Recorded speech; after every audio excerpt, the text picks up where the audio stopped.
وقل جاء الحق وزهق الباطل إن الباطل كان زهوقا.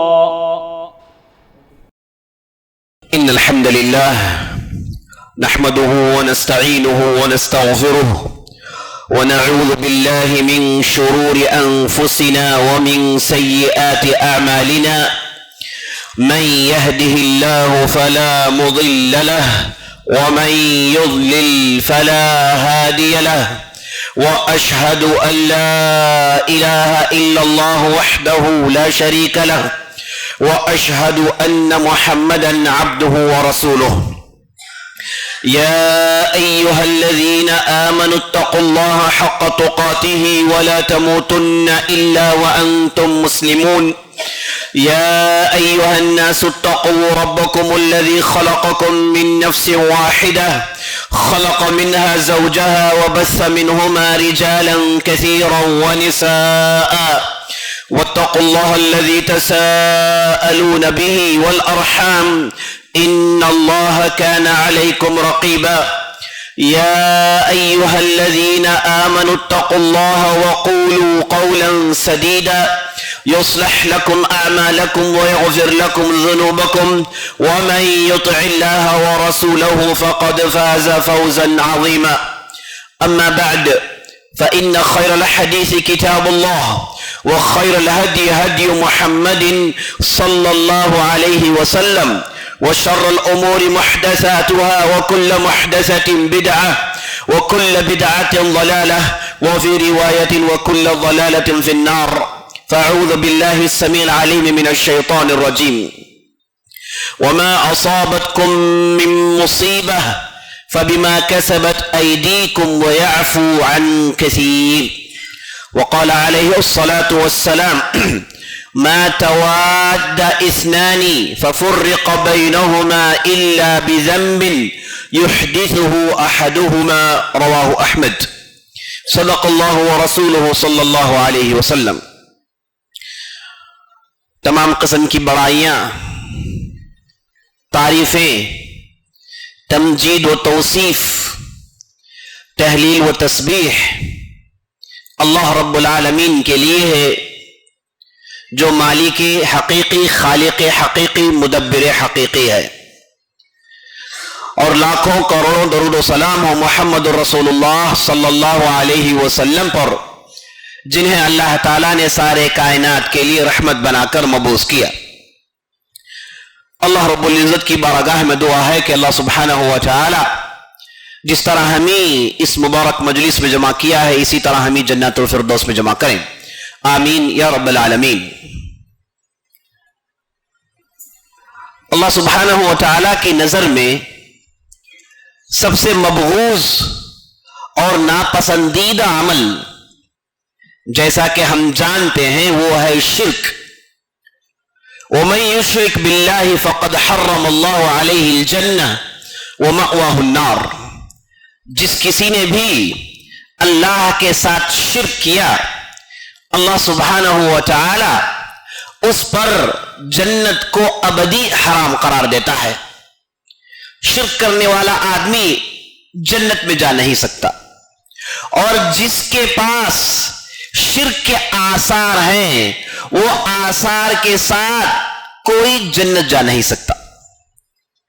ہم یہ سمجھتے ہیں، بلکہ اکثر و بیشتر لوگ اسی سوچ میں ملوث اور مبتلا ہیں کہ ہم اگر شرک سے بچ جائیں تو کافی ہے اور ہم جنت جائیں گے. یہ ایسی سوچ ہے جس کی بنیاد پر کئی ایک ایسے لوگ ہیں جو شرک کر دیتے ہیں. یہ ہمیں اچھی طریقے سے جان لینا چاہیے.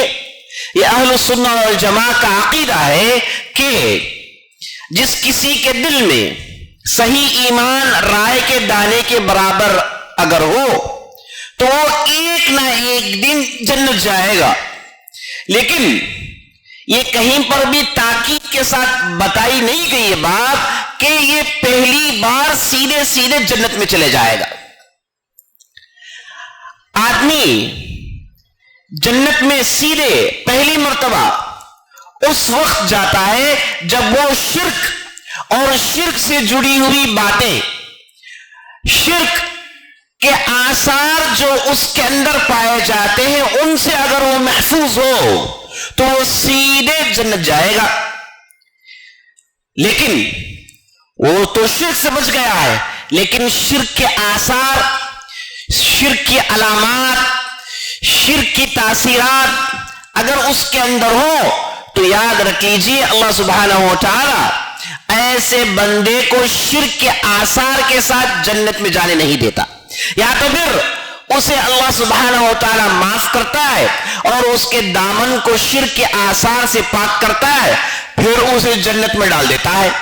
یہ پوری کی پوری بات اللہ کے مشیت کے تحت ہوتی ہے۔ یا تو پھر اللہ سبحانہ و تعالی اس بندے کے آثار جو شرک کے ہیں اسے جہنم میں ڈال کر اسے جلاتا ہے، اور وہ اتنا جلاتا ہے کہ وہ آثار پورے زائل ہو جاتے ہیں، تو پھر اسے جنت میں ڈالا جاتا ہے۔ یاد رکھ لیجیے شرک کے آثار، شرک کی علامات، شرک کی نحوست، شرک کی بدبو، یہ کوئی اور چیز نہیں، اسی کو اہل علم نے گناہ کہا ہے، اسی کو اہل علم نے بڑے گناہ کہا ہے۔ اس کی ایک قسم چھوٹے گناہ کی بھی آتی ہے۔ یہ اہل سنہ والجماعہ کا عقیدہ ہے کہ گناہ المعاصی من جنس شرک، یہ جو گناہ ہیں یہ شرک کے جن سے ہیں، شرک کے کیٹیگری سے ہیں۔ جب آدمی شرک کرتا ہے تو کرتا کیا ہے؟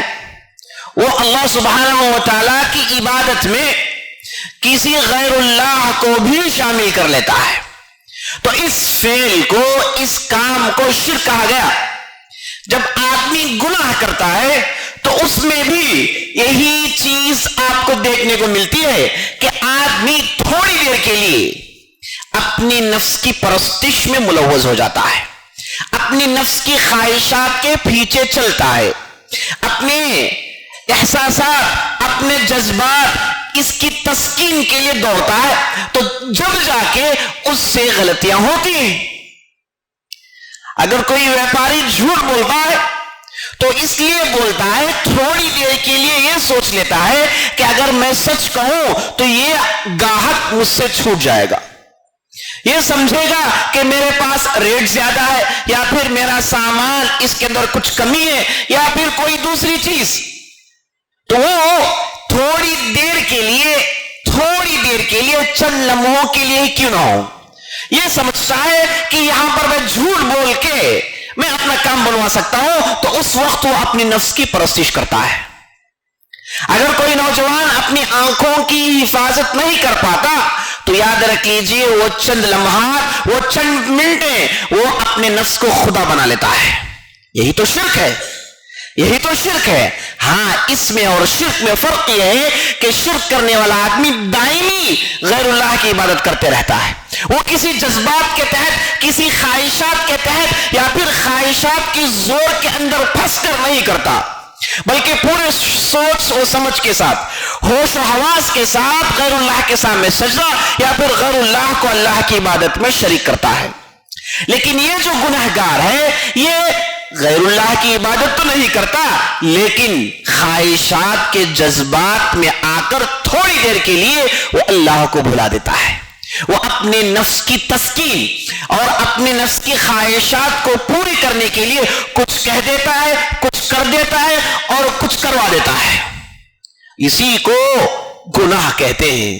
تو چند لمحے جو اپنی نفس کی عبادت وہ کر لیتا ہے، نفس کے پیچھے پڑ جاتا ہے، یہ بھی شرک کے کیٹیگری میں سے ہے، اسے ہمیں اچھی طریقے سے جان لینا چاہیے۔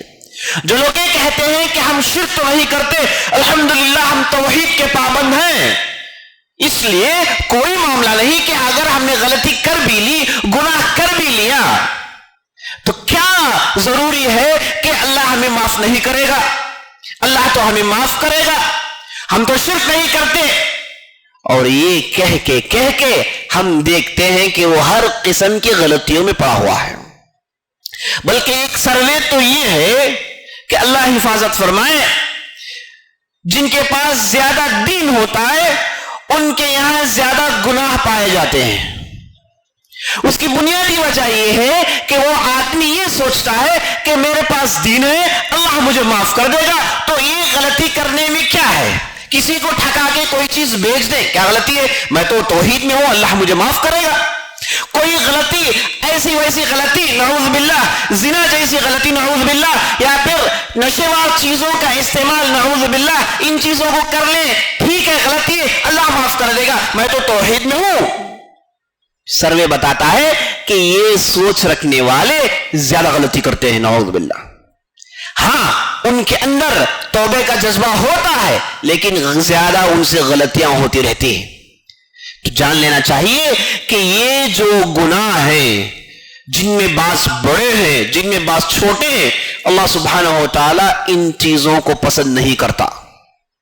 اللہ سبحانہ و تعالی اگرچہ کہ شرک کو جتنا ناپسندیدہ اپنے پاس رکھتا ہے، اس کے بعد کے درجے میں کم از کم اللہ سبحانہ و تعالی ان گناہوں کو رکھتا ہے۔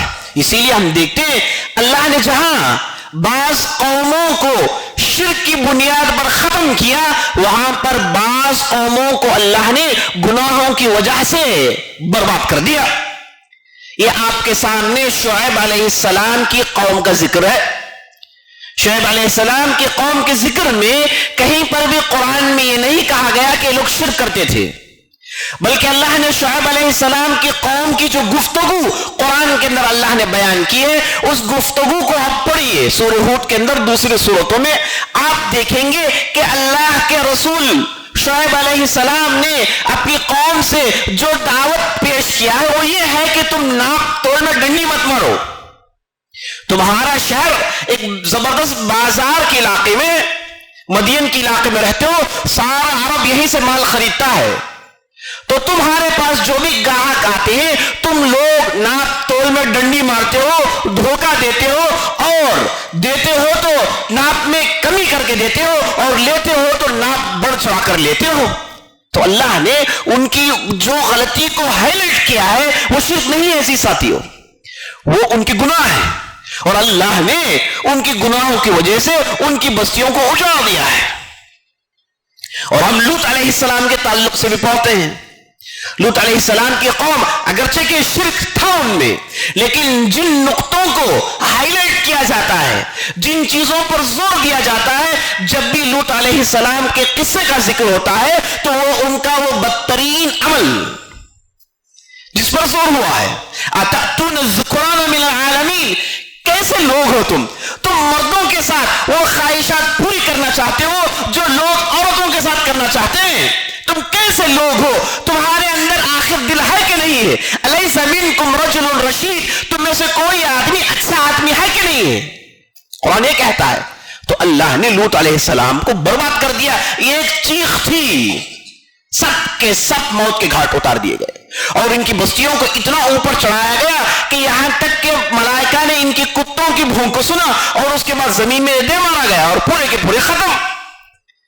تو قرآن نے جہاں شرک کو منحوس، شرک کو اللہ کے عذاب کا باعث بیان کیا ہے، وہاں پر اگرچہ کہ شرک کے درجے میں تو نہیں، لیکن اس کے بعد کے درجے میں گناہوں کو بھی اللہ نے بار بار گنوایا ہے، بار بار گناہوں کی وجہ سے قوموں کو برباد کیا ہے۔ تو اسی ساتھیوں، ہم جو لوگ توحید کا دعویٰ کرتے ہیں، ہم اس بابت بڑے ہی غفلت میں پڑے ہوئے ہیں۔ اللہ سبحانہ و تعالیٰ سے دعا کریں کہ اللہ سبحانہ و تعالیٰ ہمیں تمام بڑے اور چھوٹے گناہوں سے بچا لے۔ آپ صلی اللہ علیہ وسلم ایک حدیث میں ارشاد فرماتے ہیں کہ جب بندہ اللہ کی نافرمانی کرتا ہے تو اللہ سبحانہ و تعالیٰ اس کے دل میں یہ کالا نقطہ لگا دیتے ہیں، اور پھر کوئی غلطی کرتا ہے تو پھر کالے نقطے کا اضافہ ہوتا ہے، پھر گناہ، پھر کالا نقطہ، پھر گناہ، پھر کالا نقطہ۔ جب آدمی گناہ کرتے جاتا ہے تو یہ نقطوں کی وجہ سے پورا دل کالا ہو جاتا ہے، اور اس کے بعد نبی صلی اللہ علیہ وسلم نے کہا یہ کالے دل کے تعلق سے اللہ نے قرآن میں کہا کلا بل ران علی قلوبہم ما کانوا یعملون۔ حقیقت تو یہ ہے کہ اللہ سبحانہ و تعالیٰ ان کے دلوں میں ٹھپا مار دیتا ہے، وطبع علی قلوبہم، کئی جگہ اللہ نے کہا، خاص طور پر یہود کی بات آئی تو اللہ نے کہا کہ ان کے دلوں پر ٹھپا مار دیا گیا ہے، کیونکہ انہوں نے اللہ کی اتنی نافرمانی کی کہ اب دل میں صحیح بات اترنے کے لیے کوئی سفید جگہ ہے ہی نہیں، پورے کا پورا دل کالا ہو گیا۔ جب پورا دل کالا ہو جاتا ہے اسی کو کہتے ہیں دل پر ٹھپا مار دیا جاتا ہے۔ لیکن یہ ٹھپوں کا آغاز کیسے ہوتا ہے؟ نقطوں کے ذریعے سے ہوتا ہے۔ جب آدمی غلطی کرتا ہے تو ایک نقطہ پڑتا ہے، اور نبی صلی اللہ علیہ وسلم نے اس حدیث میں بڑی پتے کی بات بتائی۔ آپ صلی اللہ علیہ وسلم نے کہا جب کوئی انسان غلطی کرتا ہے تو اس کے دل میں کالا نقطہ ڈال دیا جاتا ہے، اور اسے بعد میں شعور ہوتا ہے کہ مجھ سے غلطی سرزد ہو گئی، تو اس کا دل نادم ہوتا ہے، وہ اللہ کی طرف رجوع کرتا ہے، توبہ کرتا ہے، استغفار کرتا ہے، تو اللہ سبحانہ و تعالی اس کالے نقطے کو ہٹا دیتا ہے اور پھر غلطی کرتا ہے، پھر اس سے غلطی سرزد ہوتی ہے، تو اللہ سبحانہ و تعالی جو پہلے سے کالا نقطہ ہے اس نقطے پر اور ایک نقطے کا اضافہ کر دیتا ہے۔ تو جب آدمی توبہ کر لے تو توبہ میں وithstand کرے، توبہ کر کے پھر غلطی کرتا ہے تو پہلے سے جو کالا نقطہ ہے اس پر اور کالے نقطوں کا اضافہ ہو جاتا ہے۔ تو عزیز ساتھیوں، بزرگوں، ماؤں بہنوں، یہ جو گناہ ہے یہ دل کو کالا بنانے والے کام کرتے ہیں۔ کیا مطلب دل کا کالا ہونا؟ کیا مطلب دل کا ٹھپا لگنا؟ اس کا مطلب یہ ہے کہ کوئی خیر کی بات سمجھ میں نہیں آتی، کہ آپ نہیں دیکھتے ان لوگوں کو جو برائی میں ڈوبے ہوئے، ان سے غلطیاں اتنی سرزد ہوئی کہ اب ان کے پاس کوئی کام کرنے کو ہے ہی نہیں، تو آپ دیکھتے ہیں آپ انہیں 1000 سمجھائیے، 1000 قرآن کی آیتوں کی تلاوت ان کے سامنے کیجئے، احادیث آپ پڑھ ڈالیے، 1000 نصیحتیں کیجئے، لیکن اس کے دل سے وہ برائی کی خواہش، اس برائی کا لگاؤ ختم نہیں ہوتا۔ جان لیجئے اس آدمی کے دل میں ٹھپا مار دیا گیا ہے، یہ ٹھپا صرف اللہ کے علاوہ کوئی اور اٹھا نہیں سکتا۔ تو جو لوگ برائی کرتے ہیں، نبی صلی اللہ علیہ وسلم نے کہا کہ ان کے دلوں میں ٹھپے مار دیے جاتے ہیں۔ اور یہ برائی کے نقصانات میں، گناہوں کے نقصانات میں اہل علم نے یہ بھی کہا کہ جو آدمی برائیوں میں ملوث رہتا ہے، سبحان اللہ، وہ آدمی علم سے محروم کر دیا جاتا ہے۔ دین کا علم اس کے دل و دماغ میں چڑھتا نہیں، دین کا علم اسے سمجھ میں نہیں آتا، دین کا علم اسے عمل پر نہیں ابھارتا۔ دین کا علم جو عمل پر ابھارتا ہے وہی دین کا علم ہے۔ معلومات رکھ لینا، جانکاری رکھ لینا، یہ صرف علم ہے، یہ علم شیطان کے پاس بھی ہوتا ہے۔ مومن کا علم وہ ہے جو اسے عمل پر ابھارے، غلطی جان کر غلطی چھوڑنا یہی علم ہے، اچھائی جان کر اچھائی کرنا یہی علم ہے۔ تو جو آدمی برائیوں میں ملوث ہوتا ہے، گناہ اس سے بار بار سرزد ہوتے رہتے ہیں، یہ آدمی علم سے محروم کر دیا جاتا ہے۔ اچھی باتیں، اللہ اور اللہ کی رسول کی باتیں، یہ علم اس کے سینے میں جمع نہیں ہوتا، اس کے لیے ایلیجیبل ہوتا ہی نہیں ہے، جبکہ یہ بہت بڑی محرومی ہے۔ اللہ کے دین کا علم دل و دماغ میں نہیں چڑھنا، دل و دماغ میں نہیں بیٹھنا، یہ بہت بڑی محرومی ہے، کیونکہ یہ ایسی چیز ہے علم کہ وہ شیطان کے حملوں سے بچ سکتا ہے۔ علم ایک بہت بڑا ویپن ہے شیطان کے حملوں کے خلاف۔ جب اس کے دل میں علم نہیں چڑھے تو شیطان کا مقابلہ کیسے کر پائے گا؟ اور علم زندگی میں زندہ جینے کے لیے بہت ضروری ہے۔ بہرحال علم کے بہت سارے فائدے، موضوع یہ نہیں ہے۔ میں یہ بتا رہا تھا کہ علم سے محرومی ہوتی ہے اگر کسی سے بار بار غلطیاں سرزد ہوتی ہوں، وہ برائی میں ملوث ہوتا ہو۔ اسی طریقے سے اگر کوئی آدمی برائیاں کرتا ہے تو اس کے رزق سے اللہ سبحانہ و تعالی برکت ختم کر دیتا ہے، اس کے رزق میں کمی پیشی شروع ہو جاتی ہے، اللہ سبحانہ و تعالی اس سے برکت چھین لیتا ہے۔ آپ صلی اللہ علیہ وسلم ایک حدیث میں ارشاد فرماتے ہیں کہ اگر کوئی دو آدمی مل کر رہتے ہیں، دونوں کے درمیان اختلاف پڑتا ہے تو وہ ایک کے گناہ کی وجہ سے۔ ایک دوسرے حدیث میں نبی صلی اللہ علیہ وسلم نے ارشاد فرمایا کہ جب آدمی گناہ کرتا ہے تو اللہ سبحانہ و تعالی اس کے رزق کو چھین لیتا ہے. تو رزق میں کمی ہونا جان لیجئے برائیوں کی وجہ سے ہے. اگر کوئی آدمی یہ محسوس کرتا ہے کہ میرے رزق میں برکت نہیں, میری تجارتیں بار بار ٹھپ ہوتی رہتی ہیں, میں نے 1000 پروگرامز بنائے لیکن کسی میں کامیاب نہیں ہوتا, تو ایسے موقع پر پہلی چیز اسے یہ چیک کرنی ہے کہ میں کون سے غلطیوں میں ملوث ہوں. کہیں میں کوئی برائی ریگولر تو نہیں کر رہا ہوں, کوئی نعوذ باللہ غلط چیز مجھ سے سرزد مسلسل نہیں ہو رہی ہے یا ہو رہی ہے. یہ آپ بھی چیک کر لیں. کبھی یہ وجہ ہوتی ہے رزق کو ختم کرنے کے لیے. کتنے ایسے ہم لوگوں کو دیکھتے ہیں ان کے ہاں معاملہ صرف یہ ہے کہ ان کے گناہوں نے انہیں پکڑ رکھا ہے, انہیں غریب بنا دیا, محتاج بنا دیا, کنگال بنا دیا. اس کی بنیادی وجہ یہ جو برائی جس میں وہ کئی سالوں سے پڑے ہیں, جسے وہ چھوڑنے کے لیے تیار نہیں ہے. اور اس کے بعد آپ صلی اللہ علیہ وسلم نے ارشاد فرمایا, اگر کسی قوم کے اندر برائیاں زیادہ ہو جائے, یا پھر کسی گھر کے اندر ہی کیوں نہ ہو, برائیاں زیادہ ہو جائے, اختلافات بڑھ جاتے ہیں. میں نے آپ کے سامنے ابھی حدیث سنائی, اذا تواد اثنان ففرق بینهما الا بذنب يحدثه احدهما, رواه احمد.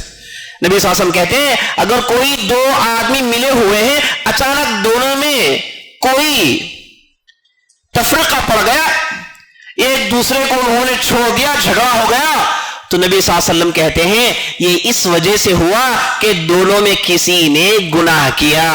گناہ کے آثار ہیں, گناہ کے آثار ایسے ہیں کہ اختلافات پہنچ جاتے ہیں.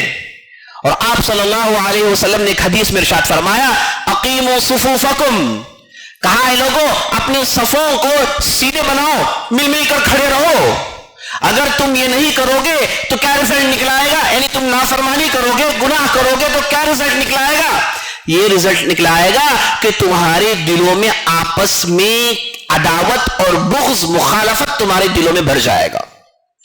تو اختلافات ہم جو دیکھتے ہیں, یاد رکھ لیجیے اس کے پیچھے بھی نعوذ باللہ یہی برائیوں کے عناصر کار فرما ہے.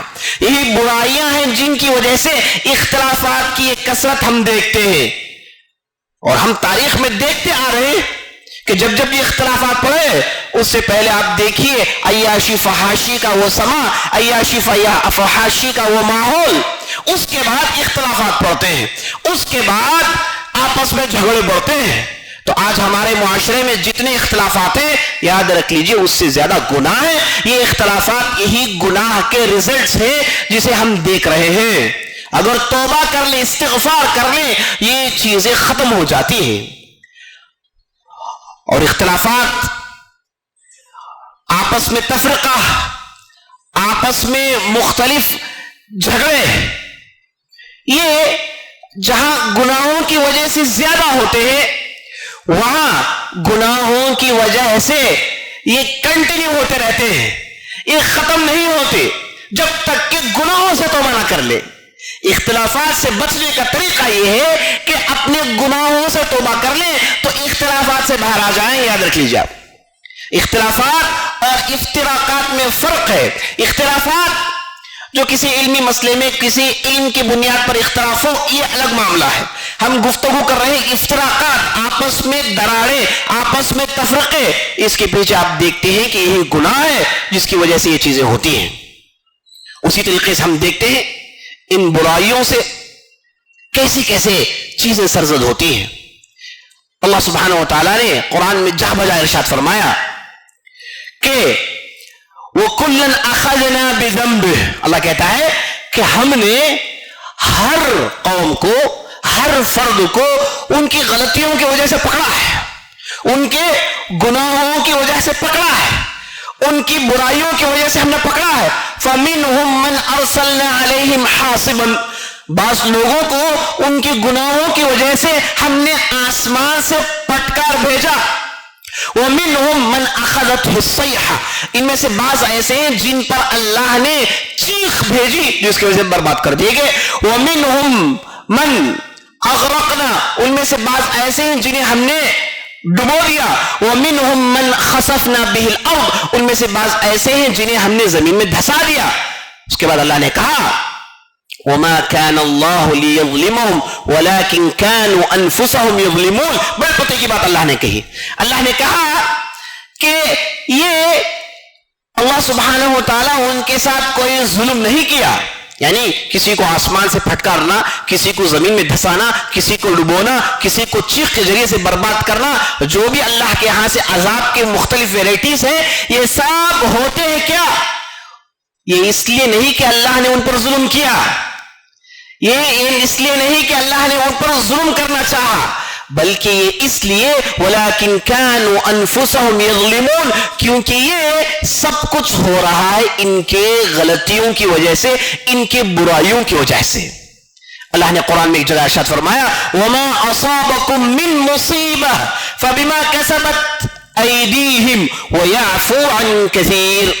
اللہ سبحانہ وتعالیٰ کہتا ہے کہ تمہیں جو بھی مصیبت آتی ہے وَمَا أَصَابَكُم مِّن مُّصِيبَةٍ، تمہیں جو بھی مصیبت آتی ہے، چاہے وہ مصیبت تمہارے طبیعت سے تعلق رکھتی ہو، چاہے وہ مصیبت تمہارے مال و دولت سے تعلق رکھتی ہو، چاہے وہ مصیبت تمہاری اولاد کی نافرمانی سے تعلق ہے، یا پھر کوئی دوسری اچانک ناگہاں کوئی مسئلہ آ گیا ہے، جان رکھ لیجئے اللہ کہتا ہے فَبِمَا كَسَبَتْ أَيْدِيكُمْ، یہ مصیبت آئی اس لیے کیونکہ تم لوگوں نے اپنی ہاتھ کی کمائی جو برائی کے شکل میں کمائی ہے وہ اس کی وجہ ہے. برائیوں کو جو آپ نے کیا ہے اس کی وجہ سے مصیبتیں آئی ہیں. مومن جو ہوتا ہے اسے جب کوئی برائی کوئی مصیبت آتی ہے تو وہ دو میں سے ایک ہوتا ہے. پہلے وہ دیکھتا ہے کہ برائی، یہ جو مصیبت آئی ہے میری برائی کی وجہ سے آئی ہے، اور اپنی برائی سے توبہ کرتا ہے، وہ مصیبت ٹل جاتی ہے. کوئی مصیبت آئی ہے، دیکھتا ہے کہ اس نے کوئی برائی نہیں کی، تو جان لیتا ہے کہ یہ اللہ کی طرف سے آزمائش ہے جس میں اس کے درجات میں بلندیاں ہوتی ہیں. عزیز ساتھیو، یہ جو برائیاں ہیں اس کے آثار ہم گنتے جائیں تو گنتے رہ جائیں. میں نے آپ کے سامنے مختصراً اہم آثار کو پیش کر دیا. یہ باتیں میں نے آپ کے سامنے اس لیے پیش کی، وہ اس لیے کہ رمضان کا مبارک مہینہ آ رہا ہے. اس مہینے کا ایک سلوگن یہ ہے، بلکہ یہ مہینہ جو بہت بڑا اعلان یہ کرتا ہے کہ اللہ سبحانہ و تعالیٰ اس مہینے میں لوگوں کو معاف کرتا ہے، گناہوں کے بخشش کے لیے مہینہ لایا جاتا ہے. پورے کا پورا مہینہ استغفار کا مہینہ ہوتا ہے. اسی لیے نبی صلی اللہ علیہ وسلم سے جب مائی عائشہ پوچھتی ہے یا رسول اللہ اگر مجھے لیلۃ القدر کی رات مل جائے تو میں کیا دعا پڑھوں، تو آپ صلی اللہ علیہ وسلم کیا سکھایا؟ اللہم انک عفو تحب العفو فاعف عنی. اے اللہ تو سراپا مغفرت ہے، تو معاف کرنا پسند کرتا ہے، اے اللہ مجھے معاف کر دے، اے اللہ میری بخشش کر دے، اے اللہ میرے استغفار کو قبول کر لے، اے اللہ میرے دعاؤں کو قبول کر لے. گناہوں کی معافی ہے، اس کے علاوہ اور کچھ کیا ہے؟ تو عام دعا جو آپ صلی اللہ علیہ وسلم نے سکھایا وہ یہ ہے کہ برائیوں سے بچ جائیں، برائیوں سے اپنے دامن کو پاک کریں اور استغفار توبہ کر کے اللہ کی رحمت میں داخل ہو جائیں. اگر کسی نے توبہ نہیں کیا، استغفار نہیں کیا، یہ جہاں پریشانی اٹھاتا ہے وہ تو ایک طرف ہے، اس پر نبی صلی اللہ علیہ وسلم کی لعنت ہے. نبی صلی اللہ علیہ وسلم نے ایسے آدمی پر لعنت بھیجی ہے کہ جسے رمضان ملے اور اس نے اپنی مغفرت نہیں کی.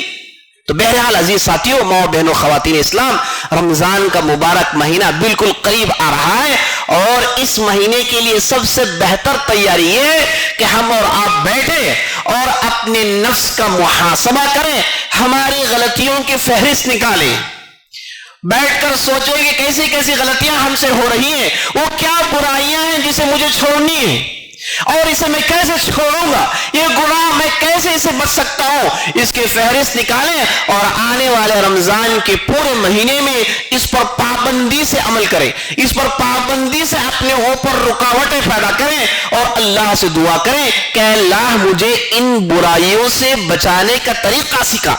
اے اللہ مجھے ان برائیوں سے بچنا سکھا یا رب العالمین، تو اللہ سبحانہ و تعالیٰ دعاؤں کو رائیگاں جانے نہیں دیتا۔ تو عزیز ساتھیو، پیغام مختصر یہ ہے کہ رمضان کے مہینے سے پہلے جو بہترین تیاری ہو سکتی ہے وہ یہ ہے کہ آپ توبہ استغفار سے تیاری کریں، اپنے گناہوں کو گن کے ان سے معافی مانگ کر رمضان کے مہینے میں داخل ہو، تو وہاں پر حقیقی فائدہ ہوتا ہے۔ ھذا باللہ توفیق، وصلی اللہ علی نبینا محمد وعلی آلہ وصحبہ اجمعین۔